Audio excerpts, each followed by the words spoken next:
നമസ്കാരം.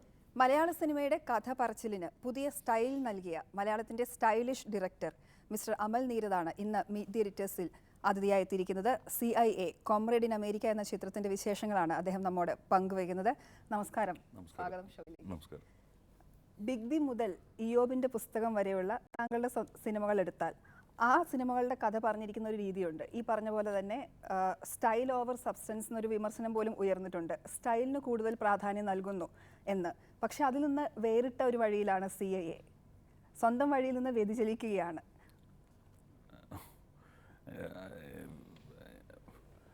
ഞാൻ ഇടയ്ക്ക് വെച്ച് ഈ 5 സുന്ദരികളിലൊരു കുള്ളൻ്റെ ഭാര്യ എന്നൊക്കെ പറയുന്നൊരു ഷോർട്ട് ഫിലിമൊക്കെ ചെയ്തിട്ടുണ്ട്. അപ്പോൾ അതിൽ എനിക്ക് തോന്നുന്നു അത് ദുൽഖറും ഇതേപോലെ സൗബിൻ ഷാഹിറും ദിലീഷ് പോത്തനും എല്ലാവരും ഉണ്ടായിരുന്ന ഒരു ടീമിൽ ചെയ്തിട്ടുള്ളതാണ്. അപ്പോൾ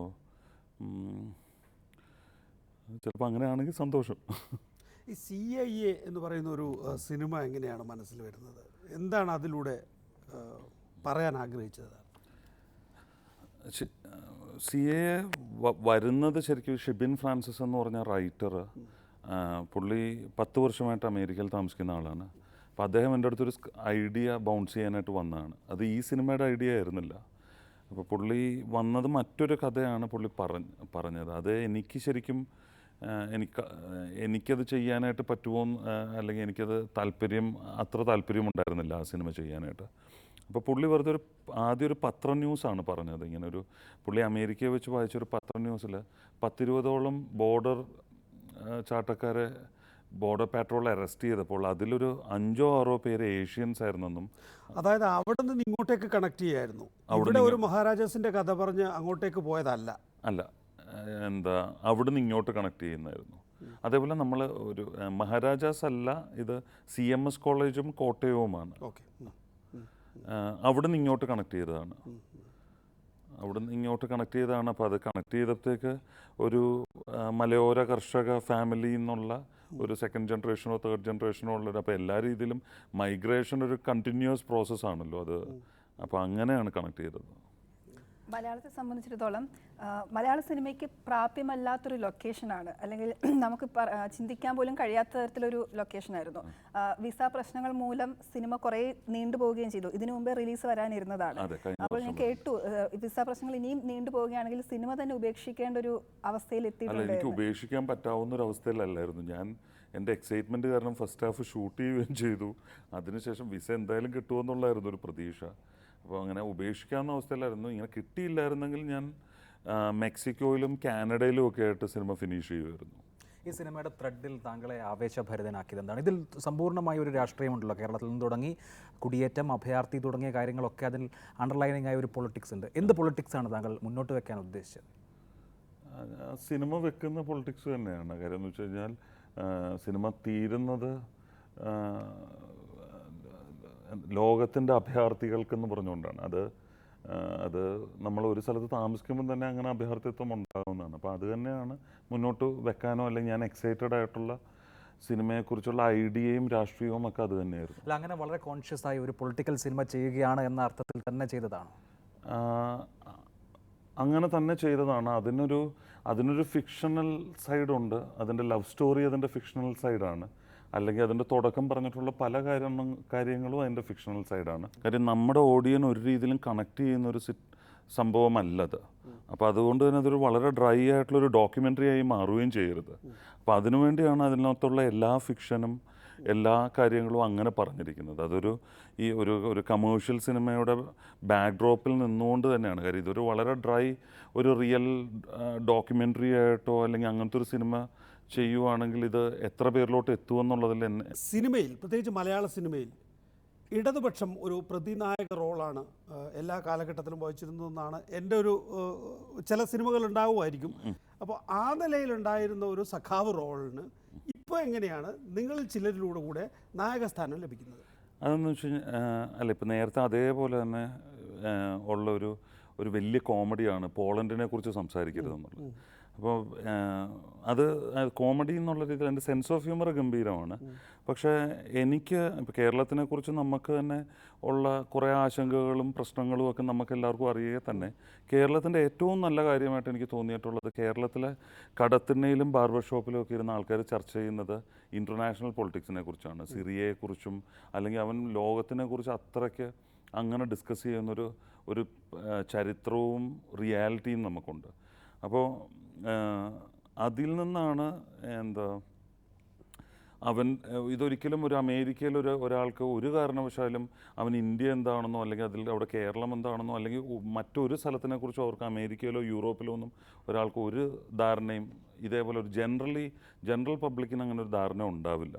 അപ്പം അങ്ങനെ വായിക്കുന്ന അല്ലെങ്കിൽ ഒരു EMS ഒരു പുസ്തകശാലയിൽ നിന്ന്, ഒരു ചെറിയ ഗ്രന്ഥശാലയിൽ നിന്ന് പുസ്തകങ്ങൾ വായിക്കുന്ന അങ്ങനത്തെ ഒരു യങ് കോമ്രേഡ് എന്നുള്ളതാണ്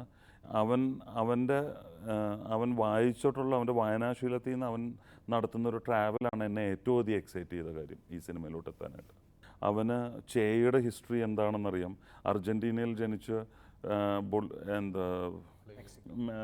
ക്യൂബയിൽ വിപ്ലവം നടത്തി ബൊളീവിയയിൽ വന്ന് കൊല്ലപ്പെടുന്ന ചേയുടെ റൂട്ടും ഒക്കെ അവനറിയാവുന്നതാണ്. അപ്പോൾ അവൻ്റെ അങ്ങനത്തെ ഒരു ഹിസ്റ്ററിയാണ് അവൻ ഈ ട്രാവലിന് അല്ലെങ്കിൽ അവൻ്റെ ഈ ലോകവിവരത്തിന് അവനെ ഹെൽപ്പ് ചെയ്യുന്നത്. അജീപ്പൻ എന്ന് പറയുന്ന കഥാപാത്രത്തിൻ്റെ ആഗ്രഹങ്ങളും പ്രതീക്ഷകളും ഒക്കെ പലതും നടക്കുന്നില്ല എന്ന് പറഞ്ഞുകൊണ്ടാണ്. ട്രംപ് ജയിക്കുന്നു, കോരസാർ വീണ്ടും ജയിക്കുന്നു.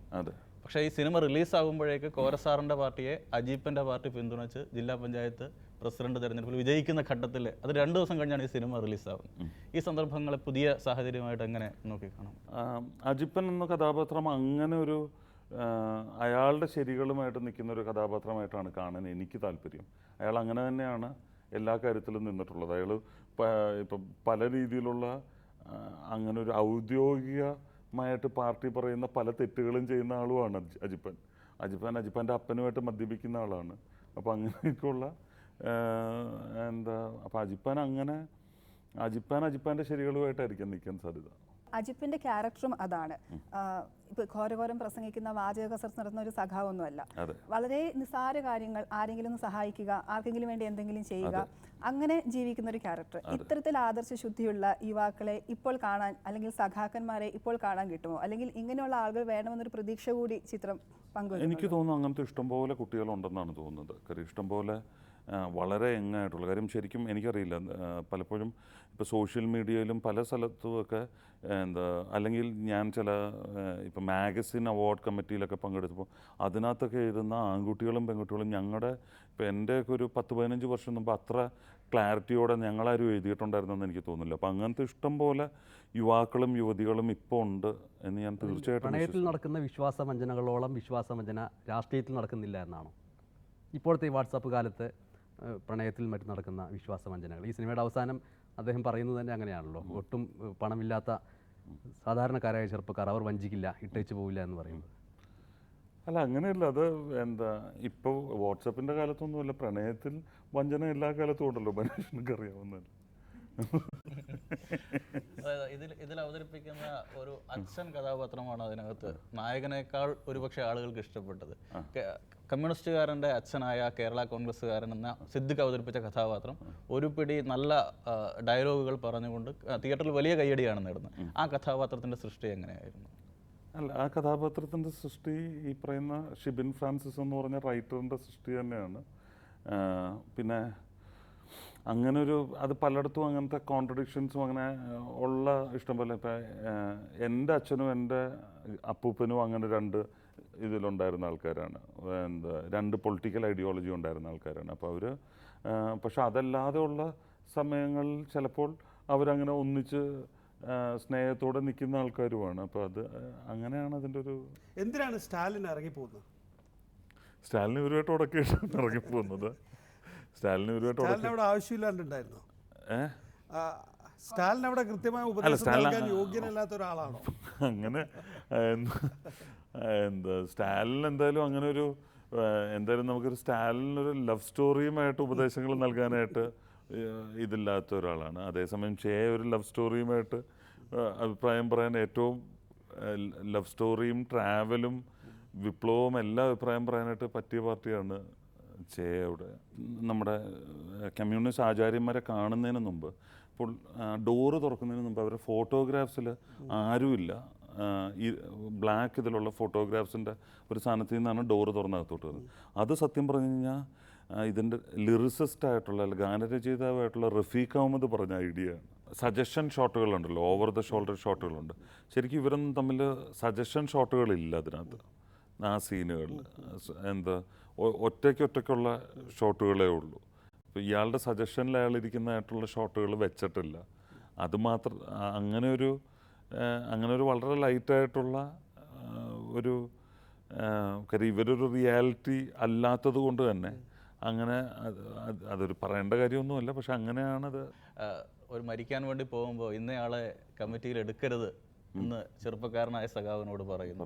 അതുപോലെ തന്നെ മാർക്സ് ഒരിക്കലും ചിരിക്കുന്നില്ല, നമ്മൾ കണ്ടിട്ടില്ല. ഇങ്ങനെയുള്ള കാര്യമായിട്ടല്ലോ മാർക്സ് ചിരിക്കുന്നില്ല എന്നുള്ളത്. അത് മാർക്സിൻ്റെ ലവ് സ്റ്റോറിയെ കുറിച്ചും എല്ലാമായിട്ട്. പിന്നെ നമുക്ക് എനിക്കതിലൊരു സന്തോഷം ഉണ്ടായിരുന്നു. ഇത് വളരെ കോയിൻസിഡൻസിൽ ഉണ്ടായിട്ടുള്ള കാര്യമാണ്. ഇത് മാർക്സിൻ്റെ ബർത്ത്ഡേക്ക് തന്നെ പടം റിലീസ് ചെയ്യാൻ പറ്റിയത്. അപ്പോൾ അന്ന് മാർക്സിൻ്റെ 199ാം ബർത്ത്ഡേയിൽ മാർക്സ് ചിരിച്ചു കാണാൻ പറ്റിയ ഒരു സന്തോഷമായിട്ട് എനിക്ക് തോന്നുന്നു. ഏറ്റവും ഒരുപക്ഷെ ചിരിയോർത്തുന്നത് ഏറ്റവും നല്ലൊരു ഉൾക്കാമ്പോട് കൂടി എഴുതിയത് നേരത്തെ അഭിജിത്ത് പറഞ്ഞ പോലെ മരിക്കാൻ പോവുകയാണെന്ന് ഉറപ്പിച്ചുകൊണ്ടാണ് ആ സ്കൂട്ടറിൻ്റെ ബാക്കിലിരുന്ന് പറയുന്നത്, അവനെ എന്തായാലും ലോക്കൽ കമ്മിറ്റി കയറ്റരുത്, ഏരിയ സെക്രട്ടറി അല്ല ജില്ലാ കമ്മിറ്റിയുടെ ഇടപെടൽ നീ പിടിച്ചു നോളണം എന്ന് പറയുന്നത്. അപ്പോൾ അതാണ് യാഥാർത്ഥ്യം എന്ന് ഞാൻ ചോദിക്കുന്നത്. അതും യാഥാർത്ഥ്യങ്ങളിൽ ഒന്നാണ്. എന്ന് വെച്ച് കഴിഞ്ഞാൽ ആ ലോക്കൽ സെക്രട്ടറി ഉണ്ട്, പക്ഷെ അയാൾക്ക് കുറേയധികം നല്ല സൈഡുകളുള്ള ക്യാരക്ടറാണ്. വുഡി അലന്റെ മിഡ്നൈറ്റ് ഇൻ പാരീസ് എന്ന സിനിമയുണ്ട്. ഇതുപോലെ സാൽവദോർ ദാലി, പിക്കാസോ, ഈ ഒരു ഹോട്ടൽ മുറിയിലേക്ക് ചെല്ലുമ്പോൾ കഥാനായകൻ ഒരു റൈറ്റർ ആവണമെന്ന് മോഹിക്കുകയും ഇവരെയൊക്കെ കാണുകയും ഇവരോട് കമ്മ്യൂണിക്കേറ്റ് ചെയ്യുകയും ചെയ്യുന്ന ഏകദേശം സമാനമായ ഒരു ഇതാണ്. അപ്പോൾ അത്തരം സിനിമകൾ സ്വാധീനിച്ചോ ഈ ഒരു? മിഡ്നൈറ്റ് ഇൻ പാരീസിൽ പുള്ളി ലോകത്തിലുള്ള എല്ലാവരും കാണുന്നുണ്ട്. സാൽവദോർ ദാലിയും ബുനുവലിനെയും എല്ലാവരും കാണുന്നുണ്ട്. ഞാൻ 100% സിനിമകൾ കണ്ട് ഫിലിം മേക്കറായിട്ടുള്ള എന്നെ ഓരോ സെക്കൻഡിലും ഞാൻ കണ്ടിട്ടുള്ള എല്ലാ സിനിമയും എന്നെ സ്വാധീനിക്കുന്നുണ്ട്. കാര്യം എന്ന് വെച്ചാൽ അത് സത്യസന്ധമായിട്ടും ഉണ്ട്. കാര്യം എന്ന് വെച്ച് കഴിഞ്ഞാൽ ജീവിതം പോലെ തന്നെ സിനിമയെ എന്നെ സ്വാധീനിച്ചിട്ടുണ്ട്.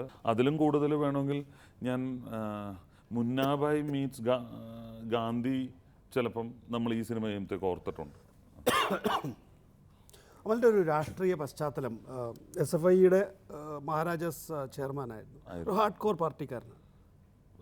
ഹാർഡ് കോർ എന്താണെന്ന് എനിക്കറിയില്ല. പക്ഷേ മഹാരാജാസിൽ ആ സമയത്ത് ഇപ്പം ബനേഷിനൊക്കെ അറിയാവുന്നതാണ്, നമ്മൾ കുറച്ചുകൂടെ നമ്മളെ സംബന്ധിച്ചൊരു യൂത്ത് ഫെസ്റ്റിവലിൽ സെൻറ്റ് തെരേസസിനെ തോപ്പിക്കുന്നതൊക്കെ ആയിരുന്നു വലിയ വിപ്ലവമായിട്ടുണ്ടായിരുന്നത് ആ സമയത്ത്. പിന്നെ നമ്മളങ്ങനെ ഭയങ്കര ഹാർഡ് കോറായിട്ടുള്ള കാര്യങ്ങളൊന്നും ചെയ്യില്ലായിരുന്നു മഹാരാജാസിലന്ന്. ഇപ്പം മറ്റൊരു പാർട്ടിക്കാരനെ നമ്മളെ ഇലക്ഷന് അവരുമായിട്ട് മത്സരിക്കുകയും അവരെ ഒരിക്കലും മർദ്ദിക്കില്ലെന്ന് ഒക്കെ നമ്മൾ മഹാരാജാസിൽ വലിയ മൃഗീയ ഭൂരിപക്ഷം ഉള്ളപ്പോൾ ചർച്ച ചെയ്തിരുന്ന അയ്യോ അവനെ തല്ലി വലുതാക്കരുത് എന്നുള്ളതായിരുന്നു എപ്പോഴും ചർച്ച ചെയ്തിരുന്നത്. തെരഞ്ഞെടുപ്പിൽ മത്സരിക്കുന്ന സമയങ്ങളിൽ പോലും അതിനിടയിൽ താങ്കൾ ക്യാമറയുമായി പുറം യാത്രകൾ ചെയ്യുകയും ചിത്രങ്ങൾ എടുത്തുകൊണ്ടുവരികയും അത് കോളേജ് മാഗസിനിൽ പ്രസിദ്ധീകരിക്കാൻ താല്പര്യം കാണിക്കുകയും ചെയ്തിരുന്ന ഒരു ക്രൈസ് ആ സമയത്ത് തന്നെ സമാന്തരമായിട്ടുണ്ടായിരുന്നു.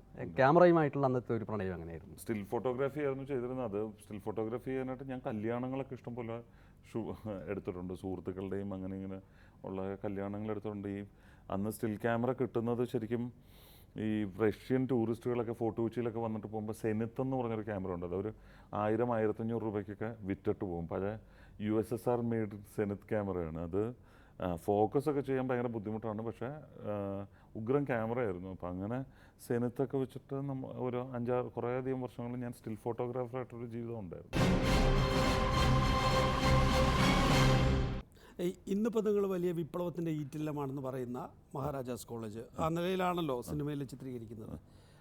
പക്ഷേ സിനിമയിൽ വിപ്ലവത്തിൻ്റെ ഈറ്റില്ലവും വാർത്താമാധ്യമങ്ങളിൽ ആയുധ സംഭരണശാലയും ഗുണ്ടാരാജും ഒക്കെയാണ്.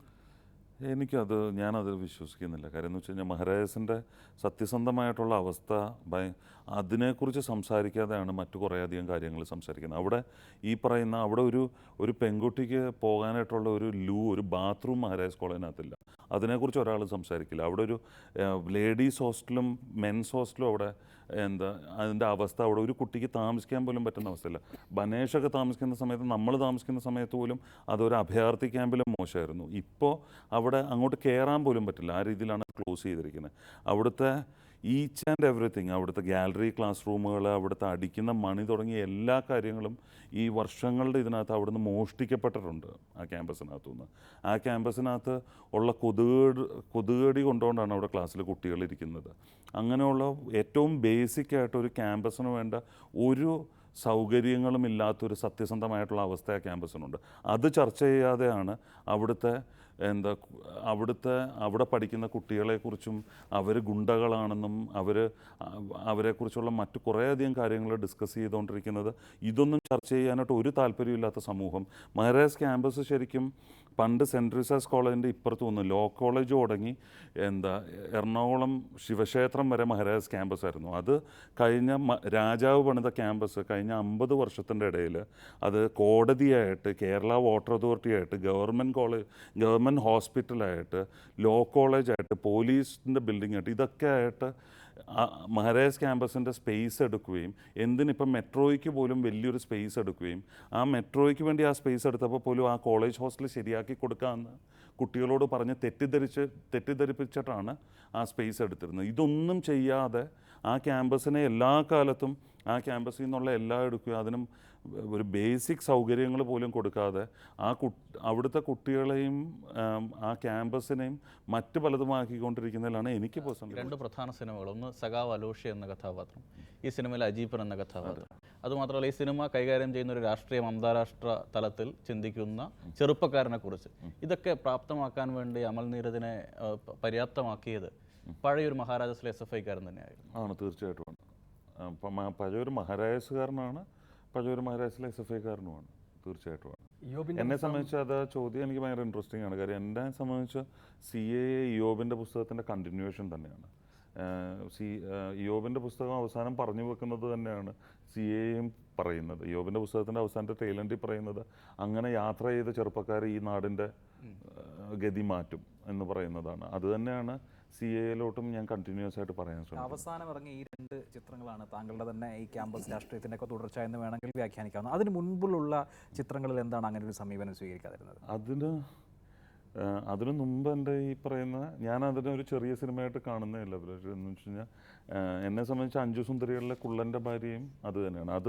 അത് പറയുന്നതും അതേപോലൊരു കേരളത്തിനെ സംബന്ധിച്ച് ഏറ്റവും വളരെ ഇതായിട്ട് കാര്യം നമ്മൾ മറ്റേ മോറൽ പോലീസിങ്ങും അതൊക്കെ സംഭവിക്കുന്ന സ്ഥലത്താണ് ഈ കുള്ളനും ഭാര്യയെക്കുറിച്ചുള്ള സിനിമ എടുക്കാനായിട്ട് പ്രേരിപ്പിച്ചിട്ടുള്ളത് തന്നെ ആ ഒരു ടൈമിലാണ്.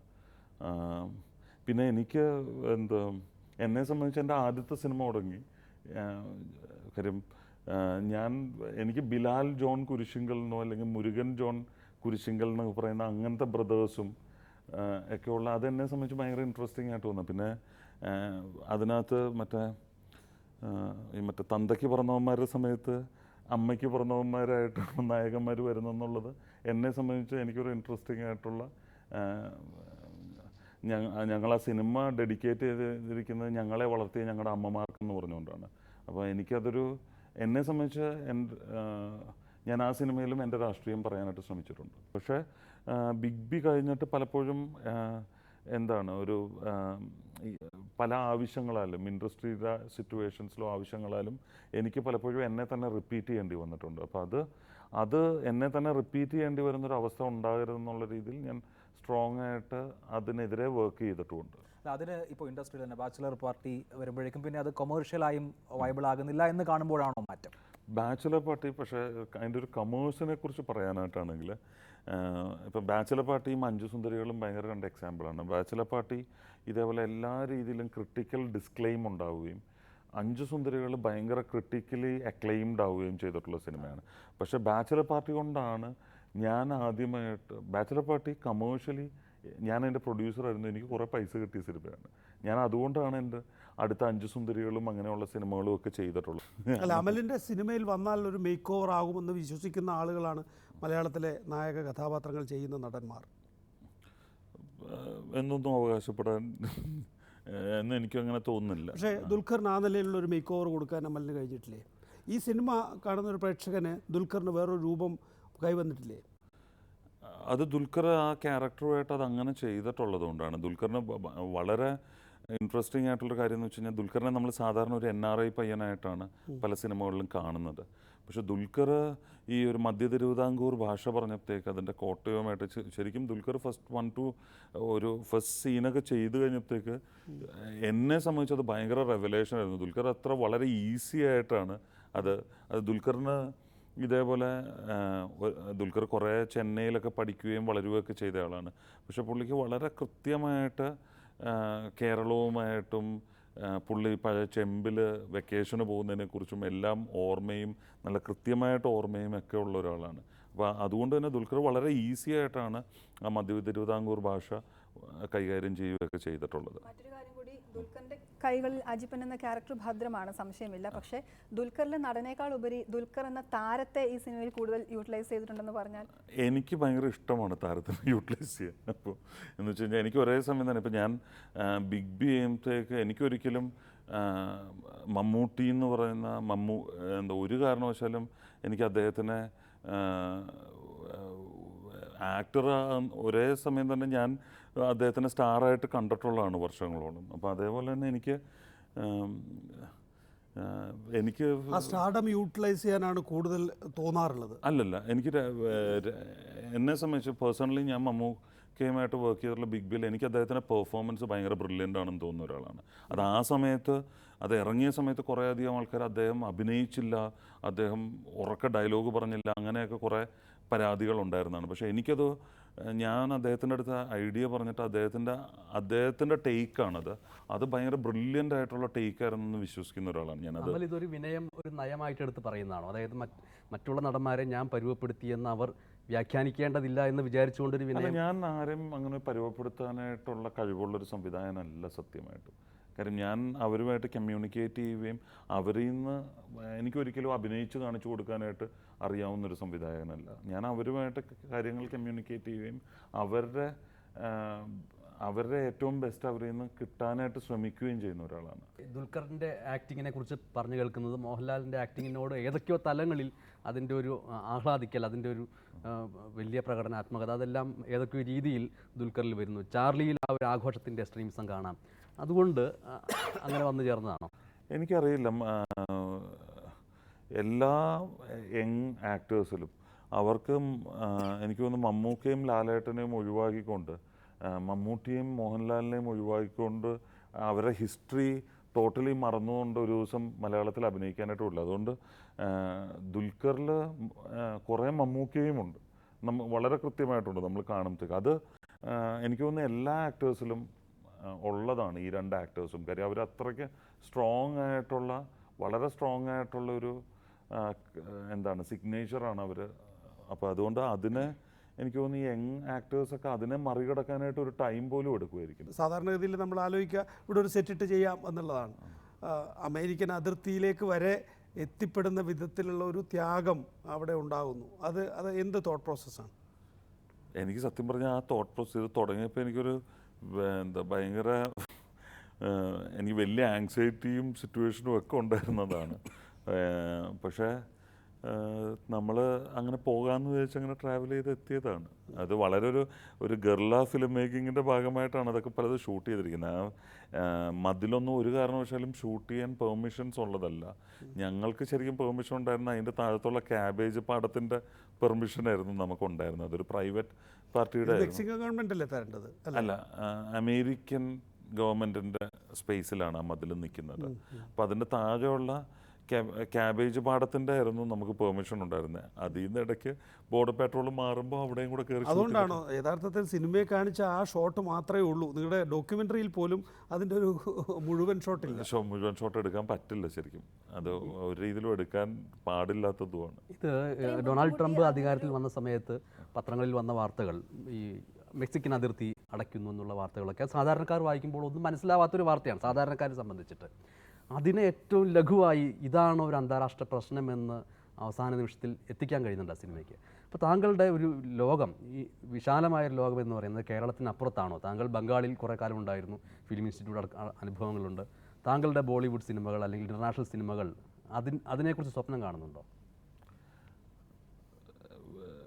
അല്ല, അങ്ങനെ ഞാൻ ബോളിവുഡിൽ ക്യാമറ ചെയ്തിരുന്ന ഒരാളാണ്. ഞാൻ സ്വപ്നം കാണുമായിരുന്നു ഇങ്ങനെ അവിടെ നിന്നുകൊണ്ട് തന്നെ എനിക്ക് സ്വപ്നം കാണാവുന്നൊരു സ്പേസും ഉണ്ടായിരുന്നതാണ്. അപ്പോൾ എന്നെ സംബന്ധിച്ച് സ്വന്തം മാതൃഭാഷയിൽ സിനിമ എടുക്കുന്നതിൻ്റെ അത്രയും അത് സ്വയം പ്രൊഡ്യൂസ് ചെയ്യാനും അത് ഡയറക്റ്റ് ചെയ്യാനും ഒക്കെ പറ്റുന്ന രീതിയിലുള്ളൊരു സ്പേസ് എനിക്ക് വേറൊരു സ്ഥലത്തും ഇല്ല. അതിൻ്റെ അത്രയും സന്തോഷവും സൗകര്യവും മറ്റൊരു സ്ഥലത്തും ഇല്ല. അപ്പം ഞാൻ ഇപ്പോൾ ചെയ്തുകൊണ്ടിരിക്കുന്ന കാര്യത്തിൽ ഞാൻ ഹാപ്പിയാണ്. ഇപ്പോൾ സാറ് ചോദിച്ച പോലെ അങ്ങനെ ഒരു ലൊക്കേഷൻ നമുക്ക് പ്രാപ്യമാകുമ്പോൾ അവിടെ തന്നെ ചെന്ന് ഒരു സെറ്റ് പോലും ഇടാതെ അവിടെ തന്നെ ചെന്ന് ഷൂട്ട് ചെയ്യണം തീരുമാനിക്കുമ്പോൾ നമ്മൾ കുറച്ചുകൂടി പ്രതീക്ഷിക്കും. ഒരു അഭയാർത്ഥിത്വം എന്ന വിഷയം കൈകാര്യം ചെയ്യുമ്പോൾ അവരുടെ ഒരു സ്ട്രഗിളും അതൊക്കെ അതിൻ്റെ ഇൻറ്റൻസിറ്റിയിൽ അല്പം കൂടി ആ സിനിമയിൽ നിന്ന് പ്രതീക്ഷിക്കും. ഡെലിബറേറ്റ് ആയി അത് ചെയ്യാതിരുന്നതാണോ? ഡെലിബറേറ്റ് ആയിട്ട് ചെയ്യാതിരുന്നത് കാര്യം അത് ഭയങ്കര നമ്മളതിൻ്റെ കൂടെ ഇതിൻ്റെ ഒരു ഇതായിട്ട് ഇറക്കിയിരുന്ന ഡോക്യുമെൻ്ററിയിൽ ഞങ്ങൾ ശരിക്കും അങ്ങനെയുള്ള അഭയാർത്ഥികളെയൊക്കെ കാണുകയൊക്കെ ചെയ്താണ്. നമ്മൾ അങ്ങനെ അതിനെ വളരെ ട്രൂ ആയിട്ട് പിടിക്കുന്നൊരു സിനിമയാണെങ്കിൽ അതിനെ ഒരു ഇൻഡിപെൻഡൻറ്റ് സിനിമയായിട്ട് മറ്റൊരു സിനിമയായിട്ട് എനിക്ക് ചെയ്യാൻ പറ്റുള്ളൂ. ഒരു കമേഴ്ഷ്യൽ മോഡിൽ അതിനെ കൂടുതൽ ജനങ്ങൾ കാണുന്നൊരു സിനിമയായിട്ട് ചെയ്യാൻ പറ്റുമെന്ന് എനിക്കറിയില്ല. എന്നെ സംബന്ധിച്ച് ഇത്തരം ഒരു പ്രശ്നം കൂടുതൽ ജനങ്ങൾ കാണണമെന്നുള്ളതാണ് എൻ്റെ ആത്യന്തികമായിട്ടുള്ള താല്പര്യം. അതിനുവേണ്ടി തന്നെയാണ് അത്തരമൊരു വിഷയം പറയാൻ വേണ്ടിയാണ് ഉള്ള ഫിക്ഷനോ പ്രിടെക്സ്റ്റോ ആയിരിക്കും ഈ ലവ് സ്റ്റോറിയും മറ്റുള്ള കാര്യങ്ങളുമൊക്കെ. പക്ഷേ അതല്ലാതെ അത് മാത്രം പറയുന്നൊരു സിനിമ ആകുമ്പോൾ എനിക്ക് തോന്നുന്നു ഇത്രയും ജനം അതുമായിട്ട് കണക്ട് ചെയ്യുമെന്നുള്ളതായിരിക്കും. നേരത്തെ പറഞ്ഞ പോലെ ഒരു ലെഫ്റ്റ് പൊളിറ്റിക്സ് അല്ലെങ്കിൽ ട്രേഡ് യൂണിയൻ പൊളിറ്റിക്സ് പ്രതിനായക സ്ഥാനത്ത് സിനിമ ഒരു പരിധിവരെ പ്രതിഷ്ഠിച്ചത്. അതല്ലാതെ ടി ദാമോദരൻ സിനിമകളൊക്കെ വേറെ കിടക്കുന്നുണ്ട്. ഇപ്പോൾ വരുന്ന സിനിമകളിൽ KSQ വില്ലൻ റോളുകളും SFI നായക റോളും എന്നുള്ളതല്ലേ. ആ നിലയിലും അത് ശരിയായ രീതിയിലുള്ളൊരു ചരിത്രത്തിൻ്റെ രേഖപ്പെടുത്തലാണ് എന്ന് വിശ്വസിക്കുന്നുണ്ടോ? അതല്ലാതെയുള്ള കാര്യം നമുക്കറിയാവുന്നേ നമുക്ക് പറയാൻ പറ്റുള്ളൂ. അതല്ലെങ്കിൽ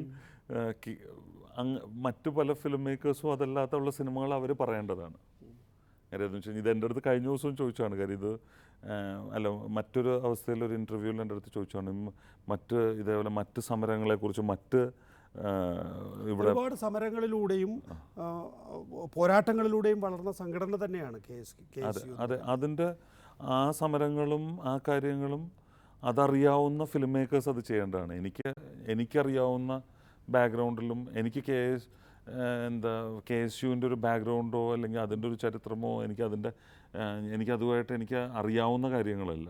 this comrade is our comrade എന്ന ഒരു ക്യാപ്ഷൻ എങ്ങനെയാണ്? അത് ശരിക്കും പക്ഷെ നമ്മുടെയൊക്കെ മാരേജ് സമയത്തൊക്കെ ഇപ്പോൾ ഞാനും രാജീവും കൂടെ ട്രിവാൻഡ്രം ഫിലിം ഫെസ്റ്റിവലിന് പോകും. അപ്പോൾ ട്രിവാൻഡ്രം ഫിലിം ഫെസ്റ്റിവലിന് പോകുമ്പോൾ നമ്മുടെ ഇവിടുന്ന് ലെറ്റർ കിട്ടും. ഈ വരുന്ന സഖാവ് നമ്മുടെ സഖാവാണ്, വേണ്ട സഹായങ്ങൾ ചെയ്തു കൊടുക്കുമല്ലോ. അപ്പോൾ അതുമായിട്ട് നമ്മൾ കേരള യൂണിവേഴ്സിറ്റി സ്റ്റുഡൻറ്റ് സെൻറ്ററിലൊക്കെ കൊണ്ടുവന്ന് കാണിച്ചു കഴിഞ്ഞാൽ അവിടെ ബെഞ്ചിന് മുകളിൽ കിടക്കാം എന്നുള്ള ഇതുണ്ട്. അപ്പോൾ അങ്ങനെ ആ ലെറ്ററുമായിട്ട് ഞങ്ങളൊക്കെ കുറേ സ്ഥലത്ത് പോയിട്ടുള്ളതാണ്. അതെപ്പോഴും ആ ലെറ്റർ എങ്കിൽ വളരെ ഗംഭീരമായിട്ട് വർക്ക് ചെയ്യുകയും ചെയ്യും. അത് നന്നായിട്ട് വർക്കാകുന്നൊരു ലെറ്ററാണ്. ഈ സഖാവ് നമ്മുടെ സഖാവാണ്, വേണ്ട സഹായങ്ങൾ ചെയ്തു കൊടുക്കുമല്ലോ. വളരെയധികം നന്ദി ഇത്രയും സമയം സിയുടെ വിശേഷങ്ങളും സിനിമാ ജീവിതത്തെക്കുറിച്ചും നമ്മളോട് പങ്കുവച്ചത്. താങ്ക്സ്.